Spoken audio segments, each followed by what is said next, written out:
Last episode on 8 reasons why your hair is not growing. I just have to realize that that's not the nature of my hair, and constantly trying to fight it. Number one, it's going to lead to frustration because if you don't have it, there's nothing you can do to have it. Like, next thing that is causing your stunted hair growth is that you're not giving your hair the TLC, the tender loving care. Is it tender loving care or tender love and care? Is it tender loving care or tender love and care? Anyway, you're not giving your hair the TLC that it needs. By TLC, I mean like adequately moisturizing your hair, keeping your hair, basically just keeping your hair moisturized and strong. And this is where having a moisturizing routine is very, very important. Using the right products for your hair, products that work for your hair, is also very important. And using deep penetrating treatments. What I mean by deep penetrating treatments, I mean deep conditioners, things like protein treatments, things like, for some people, Ayurvedic herbs and things like that. Being on two sides of the table, there was a time when I felt that deep conditioning wasn't really essential, wasn't really necessary, because I never deep conditioned my hair. My hair was actually growing pretty well, and now I deep condition my hair every week, and I do this with a DIY deep conditioner that I make by myself. I'll leave it here in the card. So now I'm going to tell you the difference between the two. If you do not deep condition your hair, that does not mean that your hair is not going to grow. It's still going to grow, but the caliber of hair that is going to be on your head is going to be a little different from someone who deep conditions frequently. So if you want your hair to be deep conditioning, helps your hair to remain moisturized longer, but all deep conditioners are not made the same. You have to find a deep conditioner that works for you. Before, when I never liked to deep condition my hair, I tried a few deep conditioners, and I noticed that deep conditioners made my hair weak and like limp.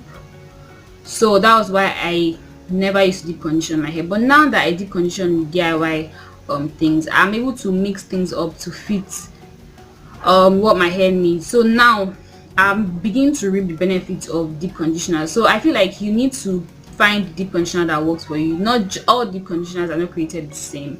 So there are several factors that are going to find deep conditioner that works for you. If you want me to make a video on that, please comment down below and I'll add that. I'll try to create a video on that. But like I said, deep conditioner helps you to keep your hair moisturized longer, and that means if your hair is moisturized, it's going to break less whenever you come in contact with it. Secondly, deep conditioner helps to keep your hair more manageable and more flexible, such that it doesn't break as much when you manipulate it.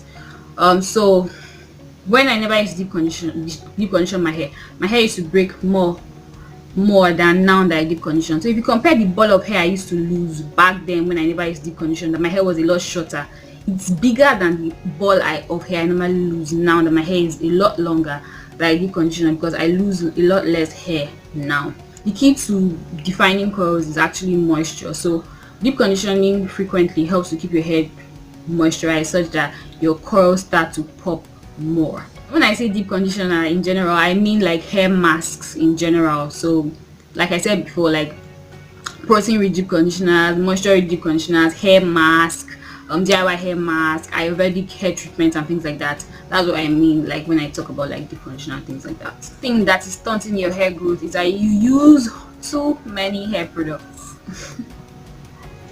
Yeah, the fact that you are jumping on every hair growth product that you see online is what is actually causing your stunted. Let me come closer. That is what is causing your stunted hair growth. But seriously though, jumping on every hair product you see will not grow your hair. I once put up something like that on my on my Instagram. I think I asked a question or something like that, whether it's really good to like be constantly switching products and using all sorts of products on your hair at the same time and things like that. And someone said, yeah, it is good. It is like having balanced diet. Well, you might look at it that way, but the truth is having balanced diet is like using the right things at the right time, like knowing the proportions of things to add, little by little.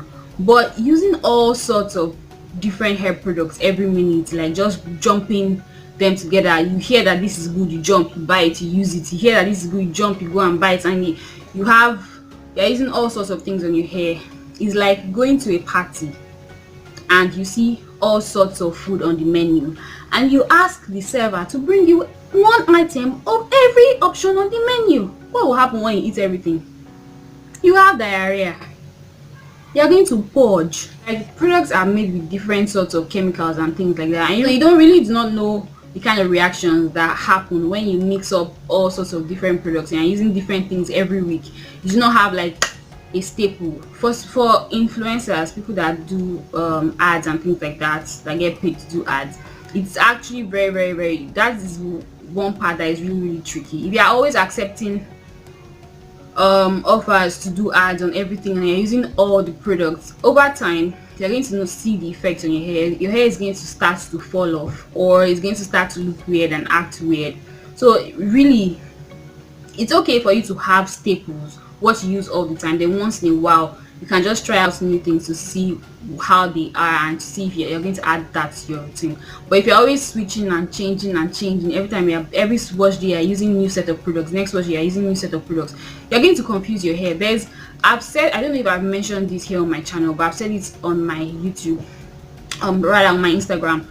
Hair can be trained. Like, when you use this same routine and the same product, your hair, like every wash day for example, your hair is expecting something. It knows what it's going to get, so it knows how to react to those particular things. Like, it's just going to keep your hair healthy. Apart from that, using all sorts of products have different pHs. So when you are mixing up and using all sorts of things at the same time, you are altering the pH of your hair and your scalp. And what does that do? When your pH is destabilized, it's going to cause different problems like itchy scalp and like flaking on your scalp and things like that, and that will cause too much scratching. And when you're scratching your hair too much, you're going to cause injuries that will end up preventing or stunting your hair growth. Not creating your hair routine will also stunt your hair growth, because like I said, your hair can be trained.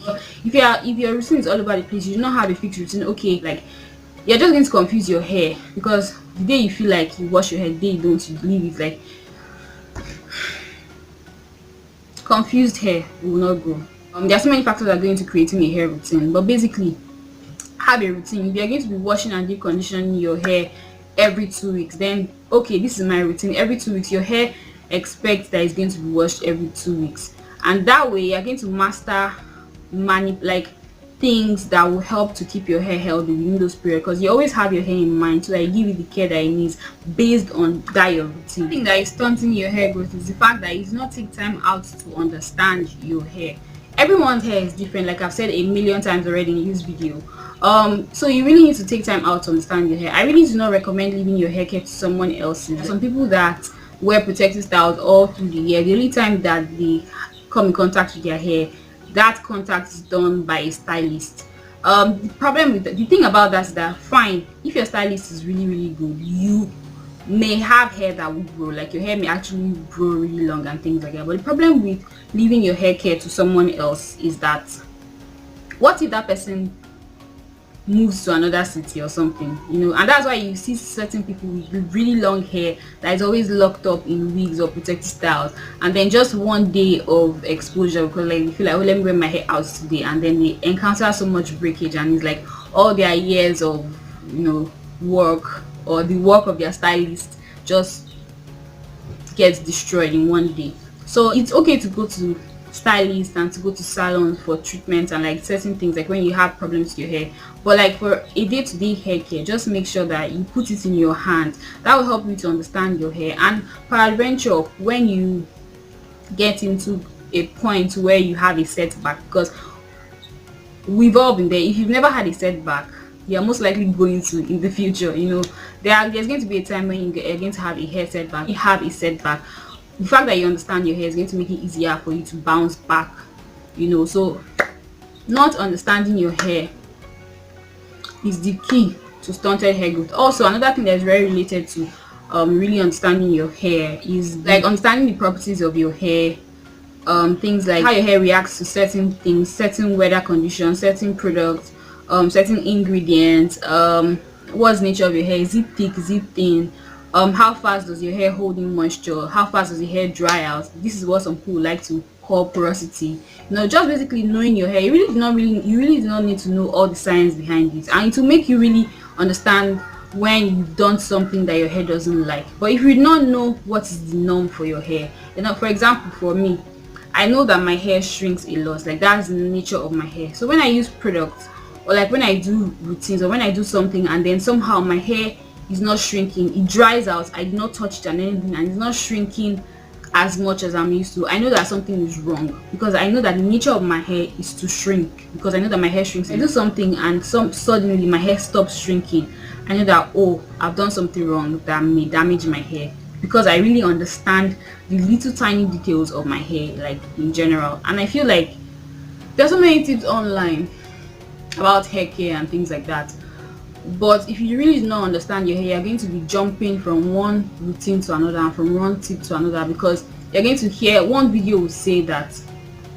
you should deep condition once a week, another video will say that you should not wash your hair every week, you should wash your hair every 2 weeks or every month, and then you're going to be jumping from one to another. But like, really getting to know your hair and really getting to understand your hair and knowing what works and what doesn't work will just help you find a routine and stick to it. And when things are going left and right, everyone is saying this is now the new thing in town that is good, this is now blah blah blah blah, you know that you already found something that works for you, so you're just going to stick to it. And that is very important, and I feel like so many people try to avoid. I have so many friends that would say, don't cut my hair, leave it alone, let it just be growing like that. It's the fact that trimming your hair is not the enemy. I know you've heard that so many times, but some people are still doubting Thomas's hair. They still think that, why, like, my hair is still pretty short, I'm trying to grow my hair long, so how can you tell me to cut it so that it will grow? But trimming is really, really important. Trimming helps to keep your hair healthy, so that when it helps to remove like thin ends, split ends, knots and things like that, so that your hair is healthy. And when your hair is healthy, it's going to be easier for you to manipulate, and when your hair is easy to manipulate, it's going to break less. So in the long run, you're going to you're going to have hair, your hair is going to grow longer when you trim frequently. Now, how frequent depends on several factors, things like how often you style your hair, what kind of styles you wear, how often your hair is exposed and things like that.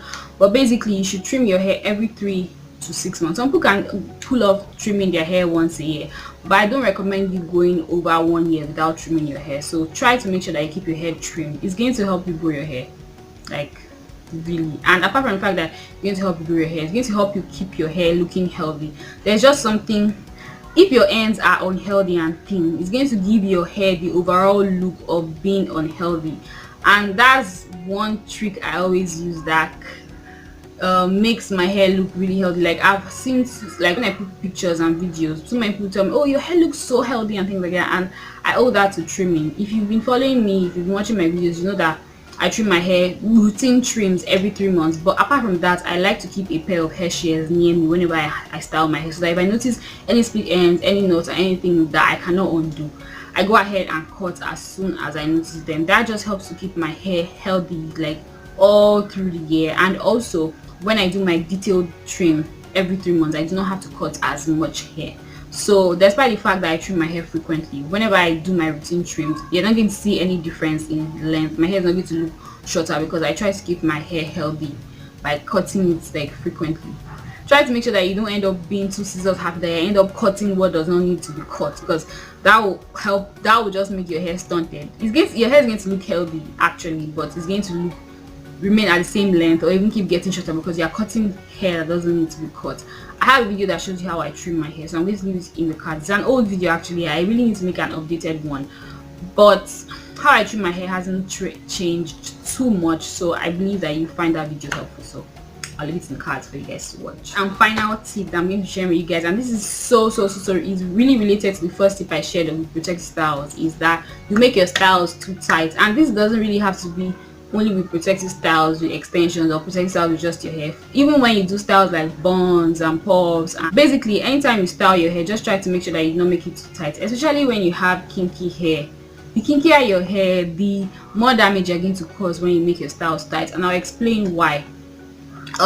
Because our hair, the nature of our hair is for it to shrink. For example, my hair just wants to be very close to my scalp, like that is how it likes to be, you know. So if I do a style and I make it really tight and I like pick it to it, apart from the fact that I'm putting too much tension on my edges and that my hair may uproot in the process, the fact that you're pulling your hair tight your hair naturally wants to, and that's why even sometimes when you do like a bun or a puff and then you put water, or like maybe something happens and then it rains on you or you pour water on your hair, you're going to notice that your hair, even before the point where you put your bun, is going to start to shrink and it's going to start to coil up and it's going to start to look somewhat wavy. That just shows that, like, as soon as you get it, especially if you live in a humid environment, like for example Nigeria, there is always humid, there's always water in the atmosphere. If you go out, as soon as you step out, your hair naturally starts to shrink.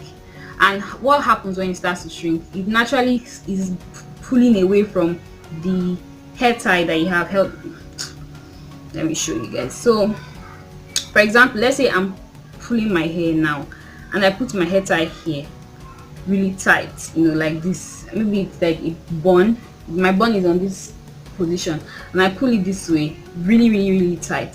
As soon as I go out and my hair starts to shrink, like naturally, for the fact that it's shrinking, it's starting to coil. So like there is like a force that is pulling my hair back to my scalp because that's how it wants to be.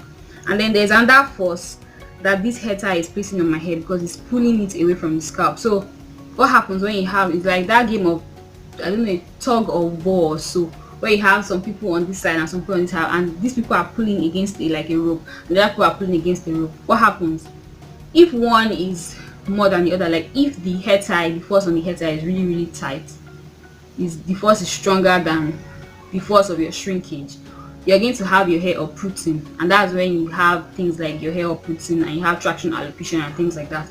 But if you're shrinking, most times your shrinkage is not going to be more than the hair tie. But if for peradventure your shrinkage, because of your shrinkage is more than the hair tie, you are going to have, the hair tie is going to break, most likely, depending on how weak it is. It may break. Another thing that can happen is that you have force pulling this way, you have force pulling this way. At that point where you have your hair tie is the point where you have forces pulling in opposite direction. What happens? You're going to have breakage on that point, and that's why you find cases of people that always wear tight purse and tight ponytails. If your ponytail is at that point where the position of their paw for ponytail is they usually encounter breakage. So you have that the hair in front, it starts to break at that point, and then that's when you notice that they have, like, for some people, they notice that they have shorter hair, like at the perimeters of their hair, because they're always wearing tight styles. So tight styles, stay away from tight hairstyles.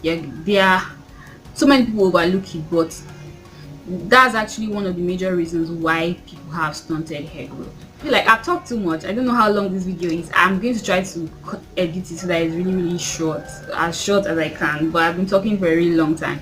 And with that, we've come to the end of this video. If you enjoyed it, don't forget to give it a thumbs up, and if you're not subscribed to my channel already, make sure you subscribe. Thank you so much for watching. See you in my next video.